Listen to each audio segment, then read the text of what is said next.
Hi, everyone. My name is Saleha Singh, and for the next few months, we are going to do some webcasts on topical multicultural issues. Please let us know if you like them and if there's any particular topic that you would like discussed. Before we start tonight's webcast, we're talking about the cost of living. I would like to acknowledge the traditional owners of the land on which we are meeting tonight, and I pay my respects to the elders, past, present, and emerging, including our community elders who are listening to us. I'll start by introducing myself. I am a communications professional, and I work with a premier college of surgeons. And outside of work, I work pro bono in the community. I also have three books that I have authored as part of the She Writers Group. Proceeds from the sale of the book go to fund disadvantaged children in India. Let me introduce you to my guest. I'll start from my right, Mradul, Hamir, and the gorgeous Yusra. Mradul, before we start, would you like to tell us something about yourself, please? Sure. My name is Mradul Srivastav, and I am from Ghaziabad, in India. Have been living in Melbourne from more than 2 years now. Still on the sponsored visa by my employer. That's about me. I have a family of four. I have my wife and my son and my dog as well. So we have been living here for a while now. That's me. Thank you, Mradul. Amir. Yeah, this is Hamid Khawaja, originally from Karachi, Pakistan. So I live in the northwestern suburbs of Melbourne, and I've been living here for ages, around about more than 14 years. So I live with my wife, which is on my left at the moment, Yusra, and two beautiful daughters as well. Yeah, that's me. So thank you. And Yusra. Hi, I'm Yusra. I'm wife of the person sitting next to me, Hamir, and I've got the same kids as well. We live in the same house. And professionally, I'm Salesforce function analyst and recently joined VGCCC. That's me. And I love play cricket. That's the most awesome part, that you love playing cricket. So for the past few years, we've been hearing about the cost of living. The minute you turn on TV or switch on the radio, everybody's just talking about the cost of living. And in May, we've had two budgets, the state and the federal one. So this has now obviously become the focal point of any conversation. And to be honest, for me, cost of living is all about the rate increases and everything becoming so expensive. And in the last few years, I've just lost count the number of times RBA has increased interest rates, and it has just driven me crazy. So with these changes that have happened, how does it really affect middle-class families, middle-income families? So Mradul, I'll start with you. You are a new migrant. You are obviously renting, and you said to me that you had to change your rental accommodation because once your son was born, it became too small and you moved from the city to a suburb. So how has the cost of living affected your rental accommodation? It definitely, impacted my, let's say, the overall savings and everything. Overall expenses has increased. So earlier when I came here in 2022, I was living in the city. I was already aware. I researched a lot on, from India, that, okay, how much do I have to pay for rent? I had a few friends here in Melbourne who also told me that, okay, this is going to be the biggest part of your salary that the rent is going to take. So I was already prepared and was already aware. So when I came here, I researched a lot, was able to find out one good apartment. And, have been living there for 6 months, but then, my wife was supposed to come here because she was having a baby in India. then we were coming back. We came here, and then the space was not adequate for all three of us. Plus, my dog was there as well. So yeah, and then later on, when we completed at least 1 year, so I thought, okay, let's just stay here, because I know moving out will also cost us some money. So it's better to just renew the lease. But then when we are renewing the lease, they told us, okay, it's going to be increase of like around 40% of weekly rent. Wow. Yeah, that was huge. 40% because weekly. Yeah, that was it before. Yeah. Oh yeah, I mean, and this is happening nowadays, I know, but Yes. before, yeah, I mean, now, we never heard of it something started like that. happening like in 2023 first quarter, end of first quarter 2023. So the rent is it's increased like anything. They just Yes. I mean, I have seen people paying for, let's say, $500, and then the rent increased to $720. I'm talking about weekly. Whoa. Yeah. This has happened. Whoa. It's quite common that I observe, and people. I mean, even after that, people are coming to get it, and I also have an applied for. option. Exactly, I applied for a few properties, but I didn't get it because I was looking to have it maybe after 2 weeks, and they were looking to have someone next day. Immediately. So yeah, so the competition. There's also a rental shortage, isn't it? That is correct. Yes, the houses were too less if I'll say, but yeah, fortunate enough, so I decided to move out to suburb, because since I had a baby and a dog, so I planned earlier, and I bought a car in the first 6 months. And so since we had a car, we thought, okay, it will not be a huge issue for us if we'll move to suburb. So yeah, we moved to suburb, and you're still paying a lot of money for rent. So yes, I mean, the rent is, as I said, is the biggest part of your salary. Yeah. Absolutely. Yeah, so that's what I'm still paying. So yeah, I agree. For us who've been here for many, many years and have lost count of how many years we've lived here, and it's more home for us now here than back where we were originally born. So yes, our salaries, the bulk of it goes on mortgage repayment, and RBA has been increasing mortgage rates like nobody's business. Samir, has it affected you?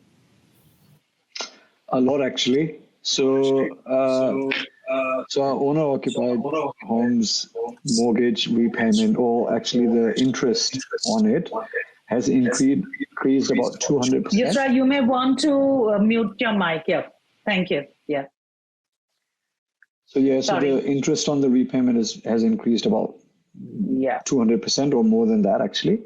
Yeah. And we happen to own like a investment property as well, and there is a lot of negative cash flow because of the interest rate hikes on that as well.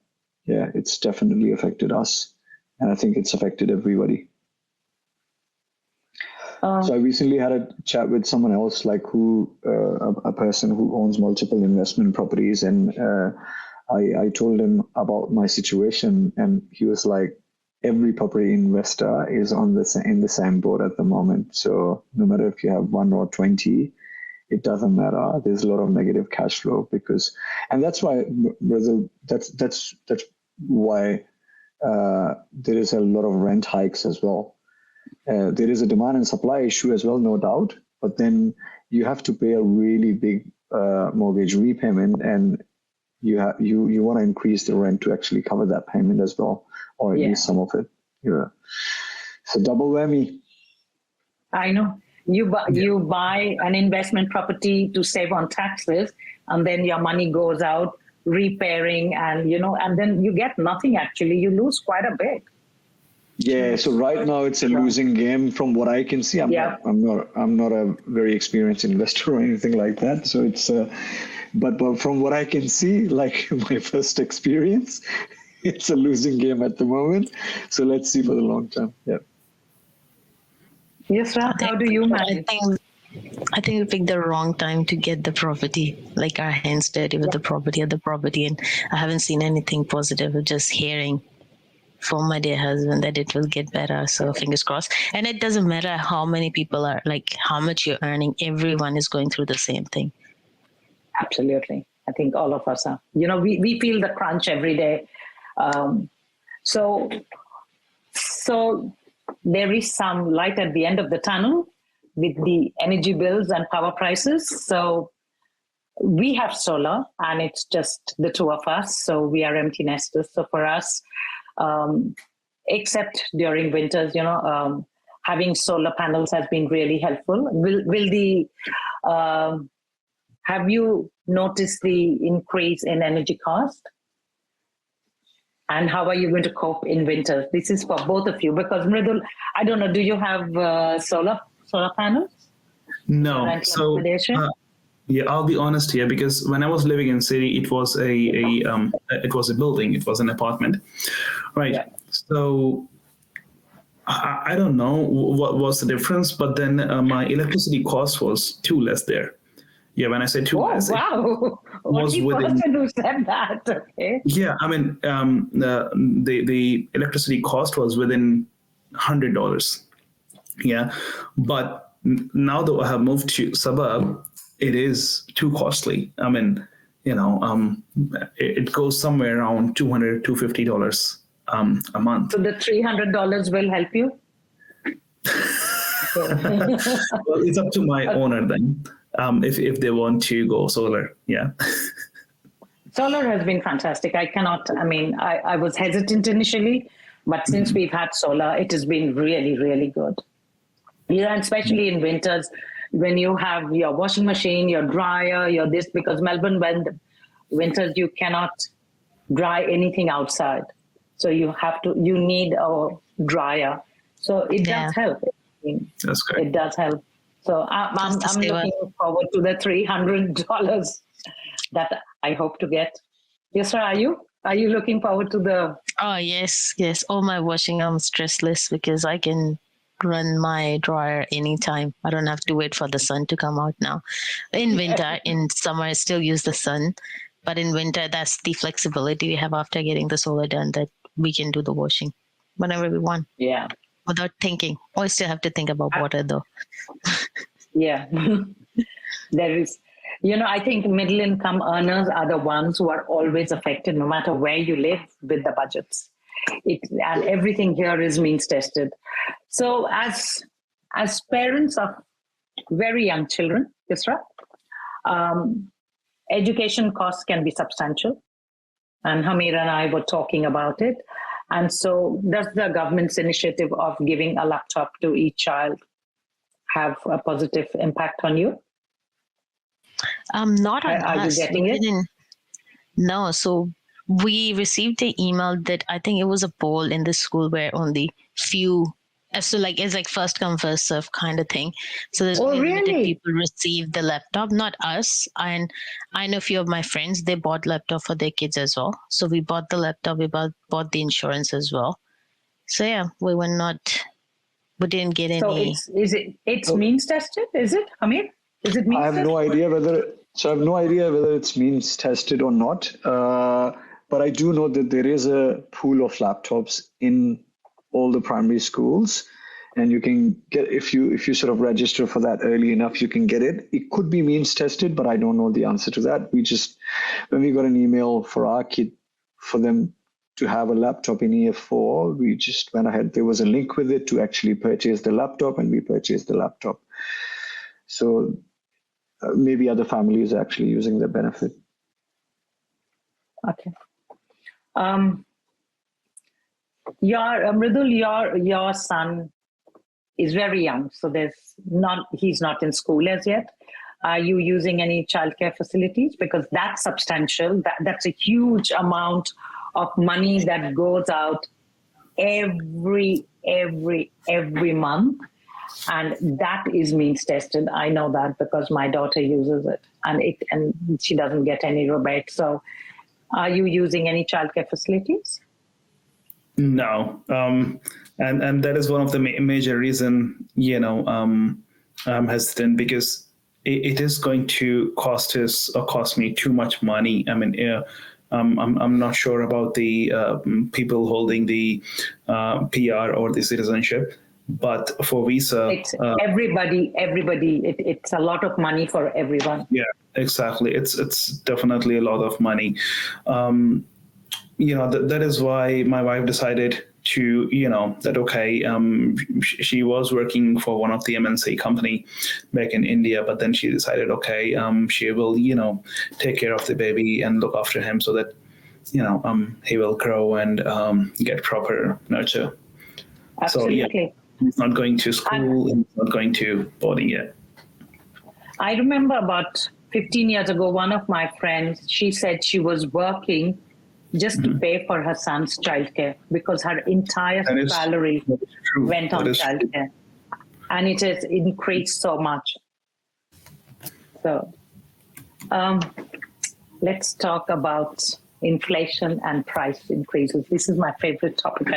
I'm always having a whinge about it. Favorite topic? Yes. I'm always whinging about how expensive my least favorite topic.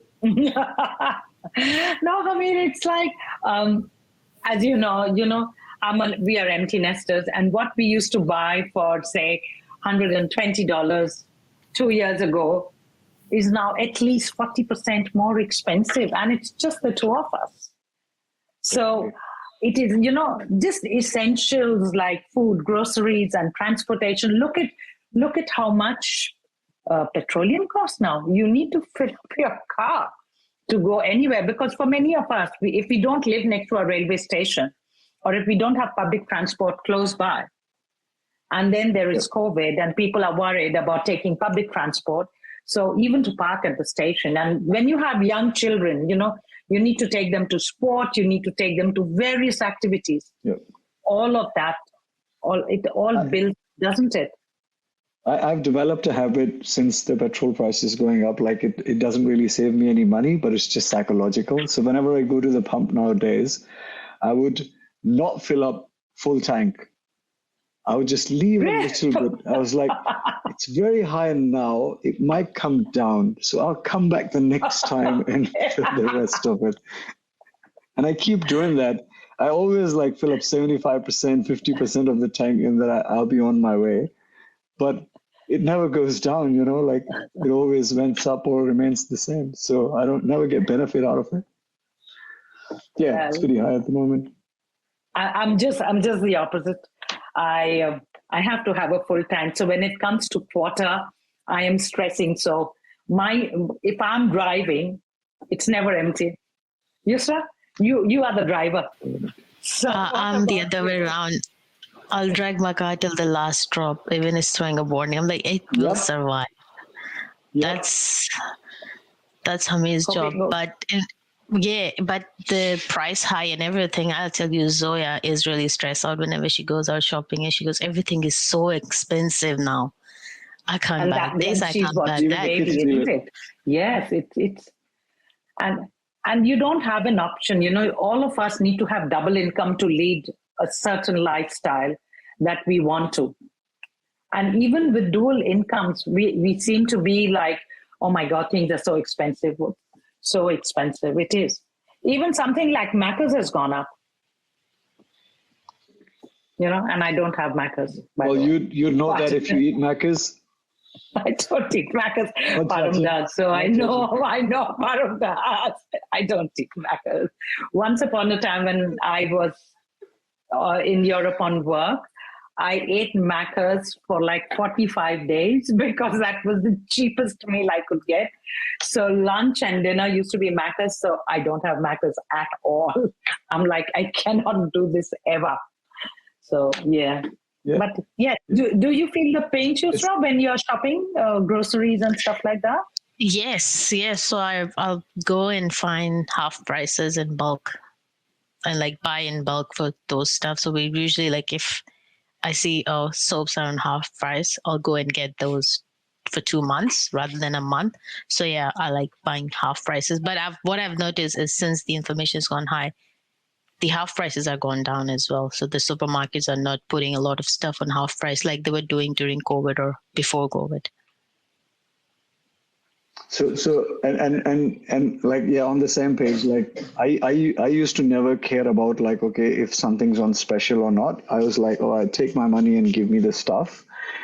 And nowadays, whenever I go grocery shopping, I'm the same. So I would wait for something to be on special, and if it's not on special, and if I don't immediately need it, I won't buy it. And when it's on special, we'll stock up.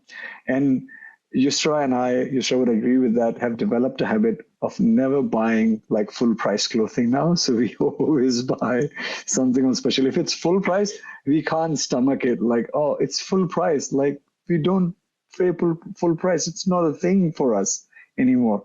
So yeah. Even the discounts are so ridiculous. It's still so expensive. You know, clothing is so expensive. Definitely. I mean, I remember when I first came, I could buy a proper shirt, you know, a formal shirt to work for $20. Gone are those days. Yeah. I mean, Target is expensive now. From Target. Yeah, Target has now, so they've rebranded it to Kmart, right? So yeah. Mridul, what about you? You know, when you came from India and now you see these prices, are you converting still? I do. maybe till the time, you know. I think that's the mentality, and it will take time to change. You know, I mean, if you want to, for example, even for a coffee, if I'll go to buy a coffee, okay. How much is it? $10? What is it? Okay, 550 rupees. Okay. So that's always in the background. I mean, you'll always do it. As an Indian, I mean, I do it. As a migrant, everybody does it, mate. Everybody does it. We all do it. Okay, good. So I'll share an incident. What happened with me when I came here? I came here in May 2022. One of my friends, he told me that, okay, you know, it's not too cold. Then I said, okay. I mean, what's a normal temperature? He said 20, 22. I was like, okay, yeah, it's just like what I used to in Bangalore. So I thought, okay, I'll just carry one jacket and that will be enough. I came here and then I got to know, oh, no, this is not 20 or 22 degrees, what I'm used to in India. It's too cold for me. And since and I was not aware about, you know, all the different stores. So there was the nearest store when I was living in city. It was YD, and I went there and purchased a blazer, and costed me good $250 and $300. I was like, okay, I'll get the same price in India. And then I came back home. I just did a research. Okay, I mean, how much did I spend extra? And then I saw, oh, I had better options and like $100. I was like, oh, okay. Well, next time I should, research and then go. But Mridul, I have to say that things are not cheap in India anymore. Exactly. I actually feel very poor when I go there. People just take out money like as if there's no tomorrow. And I'm like, what? Yeah, that's true. 10,000 rupees is like loose change for them. I mean, nobody carries 10,000. They carry way more than that, but it is loose change. And yes, even after all this time, I try not to convert, but I think just, like Yusra, I'm just looking for whenever there is a discount. So. Yeah, that's what we do now as well. If something on discount, we'll buy it. that's I think that's our way to go. Okay. So Hamir, for someone living in Australia for 10 years, how have you adapted to the changing costs, and what kind of advice would you give Mridul, how to navigate the financial challenges that we all do? Cost of living. Yeah. So our situation was that our family income basically gradually kept increasing with time as well. So I think that sort of offset a lot of negative sort of pressure we would have otherwise had financially. Definitely when our kids were born and the childcare cost and whatnot, like that definitely sort of affected us temporarily, and then slowly and gradually sort of we got out of that cycle. So in terms of like what the new migrants should do when they come to Australia from countries like India and Pakistan, I think it's important to sort of start basic. So one doesn't have to actually get into the fanciest house or buy the fanciest car. So one should sort of take a pause and build your financial base. And once everything's basically mature a little bit, then you start and sort of start investing in like buying a fancy car or buying a fancy house or something like that, or renting a fancy house. And one thing that's very, very important that people from subcontinent sometimes don't realize is both partners have to work. And whether your situation is unique, and your situation is like many other families as well, and there is a young child in the house, it's not easy for both partners to work. So one of them sort of have to sacrifice and stay at home as well. But if both partners can work, in those situations, both partners should absolutely work. That's basically what my observation's been living here for a bit. So healthcare, all of us need it. And I think we have very good public system. However, we don't know that even if you go to the emergency, the wait is too long, as Mradul will tell us. Do you have private insurance? And what has been your experience with healthcare? Yeah, I do have private insurance because, in order to stick in Australia, it's a mandatory requirement for my visa. So I got the private insurance, and one day when my son was 6 months old, he was having, he had a fever, and he was, it was quite high, and he was shivering. So it's not India, so we cannot just go to any store or any nearby medical store where you can get some medicine. It's not like that. So I had to go to children's hospital so that I can get into the emergency so that I can see a doctor. But I had to wait like 4 hours there so that someone can come. And in spite of private insurance. Exactly. Yeah. And then when someone came here, they just gave him the Panadol and then just went away. They never spoke to me. They never talked to me. I was not aware if she's a nurse or a doctor or whoever it is. But then, they went back, and I kept on going back to the desk asking them, okay, what will happen next? What do I need to do? When will I get the medicine? Then fortunately, after like 5 or 6 hours, a doctor came and said, she told me, okay, I know you are new to this situation, but then, this is how it works here in Australia. So for us, the emergency means the life and death scenario. Yeah, that's the only emergency. So then I got to know, okay, well, it's fair and straight that, okay, next time I'll keep this in mind, that, okay, next time if I'm coming to emergency, I can expect this sort of delay. Because, frankly speaking, in India, or I'm sure in Pakistan as well, if you'll go to any hospital, I'm talking about the private one, if you'll go to any private hospital, within 15 minutes, you will get the assistance. And that's the maximum time that I'm telling at the moment. Sometimes it's pretty quick. You'll just sit, you'll just get into the hole, someone will be there to attend. And I know for a fact that because, there are shortage of nurses and doctors or paramedical staff. Yeah, healthcare professionals, huge shortage. Yeah, across Australia as well as in Europe as well. But again, an experience. I had pretty bad, but now I always keep a stock of sort of all the general medicines. Plus I get some medicines from India as well, like the prescribed one, so that, if something happens, we can at least use them. Yeah, always keep Panadol and Nurofen. for your little one. Yep. That's the medicine they give. Even if you're dying, they'll just Panadol and Nurofen after every 4 hours.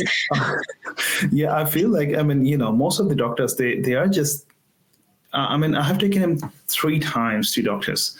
First time when he had fever, second when he was suffering from cold. The third time was he had this hand and mouth infection. And because that was pretty new, it was not either cold or fever. So I went to doctor and he just told us, Panadol and water. I was like, okay. And that's it. They said, yeah, just Panadol and water. Okay. Then now every time my wife look at me and say, okay, should we go to doctor? I said, okay, well, Panadol and Nurofen is our way to go. So let's keep giving it. So what they basically do here is Panadol. Panadol is the cure, is the miracle cure. Yeah.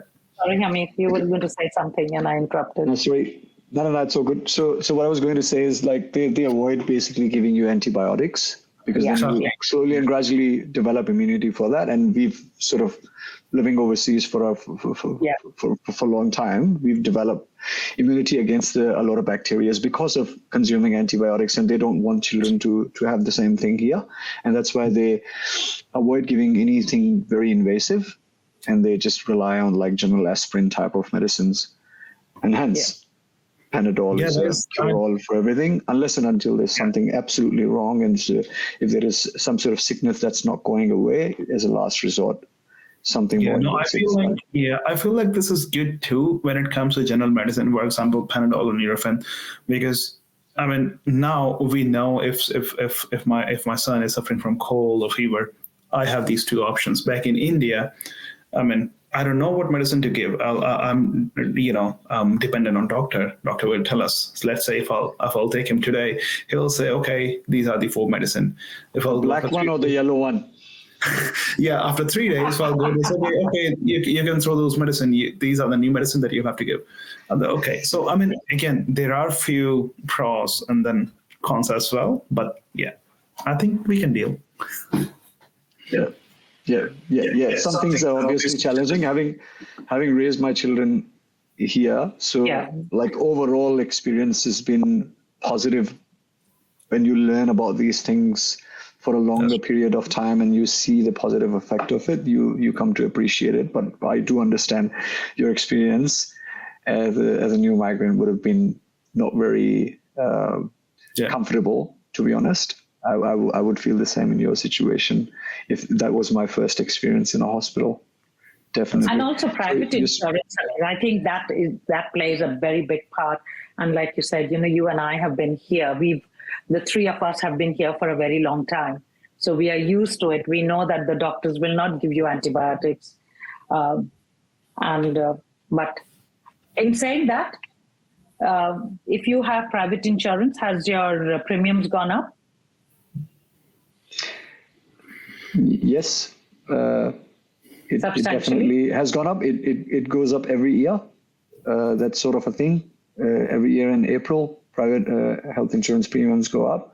I happen to work for a private health insurer, so I get a little bit of discount as well. Yes.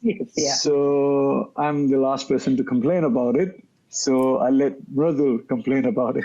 Mridul just did. I feel for him. You have private insurance, and people you don't have any medical professionals. But yes, I do know, working in the medical field, that there is a massive shortage. And I know the government is working towards addressing it, but obviously it'll take time. It is all over the world, except maybe in our countries. But to qualify to practice here also, there are very stringent rules, which I feel are fantastic sometimes. But I'm not a medical professional, so to speak, so I don't know what is right or what is wrong. But before we end, I want to ask you both something that is very important to me. So when I talk of the, living costs and the rising costs and cost of living, what is the one thing that this cost of living affected you the most? I'll go first. So that's, for me, it is the travel with, our families living overseas and we wanting to go and meet them. And travel from Australia is so expensive. No matter what you say, whichever time of the year. If you go peak during holiday season, then, I mean, it is just incredible. But even if you go non-peak, it's a lot of money. And I know when my parents were alive, I used to go twice a year because my mother had Alzheimer's, so I wanted to see her more often. Now I want to see my brother because traveling to Europe is also expensive. So for me, I've had to cut back on my travel to see family. And I have aged in-laws who are, touching 90. So it's important for us to go and see them. That has affected our capability a lot, everything being so expensive. So where do you cut costs? This is where we've kind of cut costs. What about you both? I feel the same. I mean, traveling is the costly part when it comes to, if I want to go back to India for any vacation, for wedding or for anything, it is definitely a costly thing, and we have to plan accordingly. If you're lucky enough, you'll be able to get some discount, but most of the time it remains constant. The price is almost same. So, and that's not cheap. It is very costly.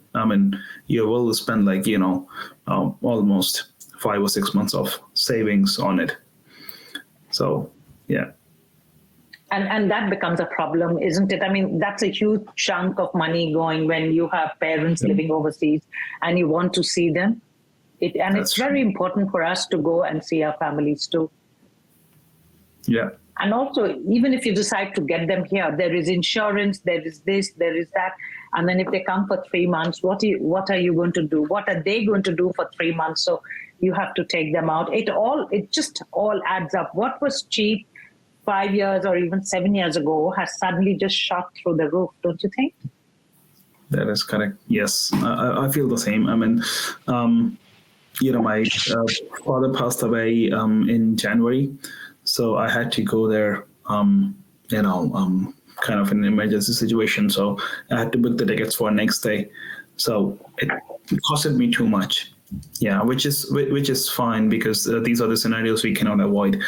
But then when I was planning to take my father and mother here, I could not because my father was a kidney patient. He had to go through dialysis every week, which is why it was, he was not even eligible to, here. Yeah. To get a visa, yeah. Yeah, which was a big setback. I was like, okay, well, I don't know what to do in this case. So that was, these are some situations that we cannot avoid. So, but yeah, I think we'll have to plan accordingly. If someone wants to move in here, they have to think thoroughly about all the options and possibilities. Yeah, there is a cost of being a migrant, unfortunately. Yeah, it's the cost we all pay. And there are 4 of you. So it's always, I remember when the 4 of us used to travel, it cost a lot of money. It's getting expensive. So we don't go every year. We go almost 2 years. So we save all the money and then we just spend in a go one ticket for all of us. The only thing we do is when we go to Pakistan, we try to stay en route somewhere else as well. So we can have double holidays because we usually just go to Pakistan. We don't go to other places. We don't go to America or London or anywhere else. Our holidays is just visiting back family. So we try to make it stay for a few days in Dubai or Malaysia or which airline you're using, use that and stay in the middle of the way. That's what we do. But yeah, it is a big chunk of money, which we have to think and plan, and God forbid any emergency comes in, you just have to pay. You don't have to think. You just have to do it. Like and you said. But the other way is the daily expense as well, the grocery and everything, having 2 kids, the snacks, never-ending snacks for school and after school. It's really going crazy. And these things are getting expensive. And growing kids. They're also growing kids, Exactly. So, yes. So Got to look at it's that. too much eating out extra. So we used to eat a lot, but since everything is getting so expensive, we're trying to cut down that stuff as well. So we're trying to eat only like once in a week or twice a week. But We love the then food you make. So yes, please cook. Please cook. And brother Yusra basically slipped a pro tip for you as well, right there. Basically, if you're going back to India, just have another vacation in between somewhere as well. To be honest, and that's what we do every single time as well. And I think that's very important. That is very important because the amount of money that you would pay going to India or Pakistan, it's a lot of money, yeah? So that wouldn't leave anything else for another vacation elsewhere because you're going back to India or Pakistan to visit family, yeah? That's a different type of vacation. So if you want to just chill out at the beach somewhere in Bahamas, you can't really do that with the budget that we have, yeah? So maybe just have a vacation in between somewhere. Very, very good. This time I'm planning to go India in December. I'm planning to spend a week. Peak pricing. That's the peak time. But then that's the only time we can get vacation here. That's true. Yeah. Otherwise, I'll have to go in some period wherein I will have to work from home, which I don't like. Which you don't want to do. Yeah. Because the weather as well. Yeah, in December the weather would probably be pleasant as well. That's exactly. So I'm planning to stay maybe for a week, either in Bali or Indonesia somewhere, so that we can spend some time there. And what else we do is when we go for December, we don't go into during the peak time. We go like, if you book tickets before 1st of December, it will be less. As soon as it hits 30th this November or 31st November and 1st December, it go crazy. So we always leave early. We get the kids to do like 2 weeks early, finish off school 2 weeks early. We go there. So we're just coming back when the traffic is going away. So we just come back New Year Eve or something like this. So we just use, because it's low time anyways in consultancy and other places as well. So it's a good time to go with the less price. As soon as you hit 1st December, the prices go crazy. Yeah, great tips. I think there are different tips for young families. Yes. Yeah, that's another pro tip. Like 30th of November, that's your cutoff date to take off from Melbourne. And because 1st of December price change, and then later on, like there's different sort of tiers as well. I think 8th of December or 15th of December or something like that. Prices keep on going substantially up. So if you leave a little bit early, because generally a vacation to somewhere far away like India or Pakistan is like a month long or a 3 weeks long vacation anyways. So you will cover off that Christmas period as well. Your core vacation period. So I think that's a good way to do it as well. Okay. Good to know. Good to know. Thank you, guys. It's quite late at night. I'm sure all of you need to go to bed and work tomorrow. Thank you so much for joining me. And no worries at all. And thank you so much for the opportunity. Not at all, always. And we hope the tax cuts that we are all promised somehow help us, although it may just be a dip in the ocean, who knows, but well, inshallah. Yeah, something is better than nothing. It will definitely be positive. So, I mean, it will pretty much benefit pretty much all income thresholds, I think.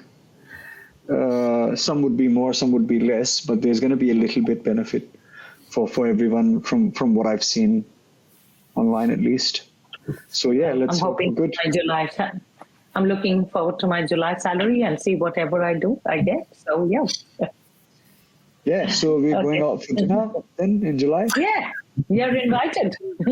You're invited on the 20th of July, yes. Okay, all right. For dinner and dance. Yes. Thank you, guys. Thank you so much. All right, thank you so much. Thanks, guys. Have a good night. Bye. Bye. Have a good night. Bye-bye. Bye. Bye.